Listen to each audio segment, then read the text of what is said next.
بسم اللہ الرحمن الرحیم۔ السلام علیکم ورحمۃ اللہ وبرکاتہ۔ الحمد للہ وکفی وسلام علی عبادہ الذین اصطفی، اما بعد۔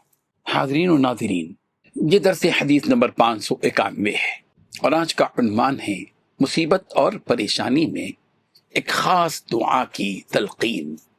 یہ روایت سماعت کے لیے ترجمے کے بعد تشریح کی جائے گی۔ بسم اللہ الرحمن الرحیم۔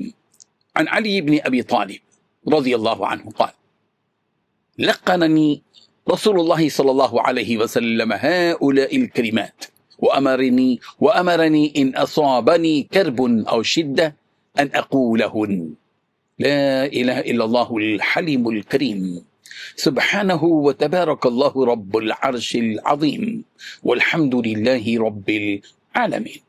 رواہ صحیح ابن حبان۔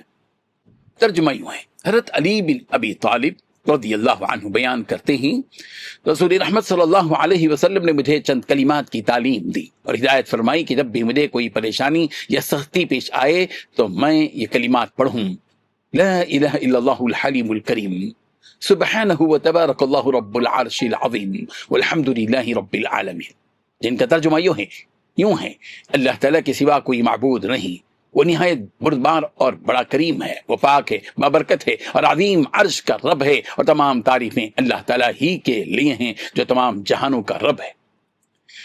حاضرین و ناظرین، اس حدیث میں رسول رحمت صلی اللہ علیہ وسلم نے مصیبت، پریشانی اور سخت حالات میں اللہ تعالیٰ کی طرف رجوع کرنے کا بہترین طریقہ سکھایا ہے۔ آپ صلی اللہ علیہ وسلم نے حضرت علی رضی اللہ عنہ کو ایسے عظیم کلمات کی تعلیم دی جن میں توحید، اللہ تعالیٰ کی حمد، اس کی پاکی اور اس کی عظمت کا اقرار ہے۔ یہ الفاظ بندے کے دل میں اللہ تبارک و تعالیٰ پر کامل بھروسہ، امید اور اطمینان پیدا کرتے ہیں۔ اس حدیث سے معلوم ہوتا ہے کہ جب انسان کسی آزمائش، غم یا تنگی میں مبتلا ہو تو اسے مایوس ہونے یا بے صبری کرنے کے بجائے اللہ تعالیٰ کو یاد کرنا چاہیے۔ اللہ تعالیٰ ہی مشکلات کو دور کرنے والا، دینوں کو سکون دینے والا اور ہر پریشانی سے نجات عطا فرمانے والا ہے۔ جو بندہ ہر حال میں اپنے رب کی طرف رجوع کرتا ہے، اللہ تعالیٰ اس کے لیے آسانیاں پیدا فرماتا ہے اور اس کے دل کو صبر و اطمینان کی دولت عطا فرماتا ہے۔ یہ حدیث ہمیں یہ بھی سکھاتی ہے کہ مصیبت کے وقت مسنون دعاؤں کا اہتمام کرنا چاہیے۔ مومن کی شان ہے یہ ہے کہ ایسے اذکار انسان کے ایمان کو مضبوط کرتے ہیں، اللہ تعالیٰ سے تعلق کو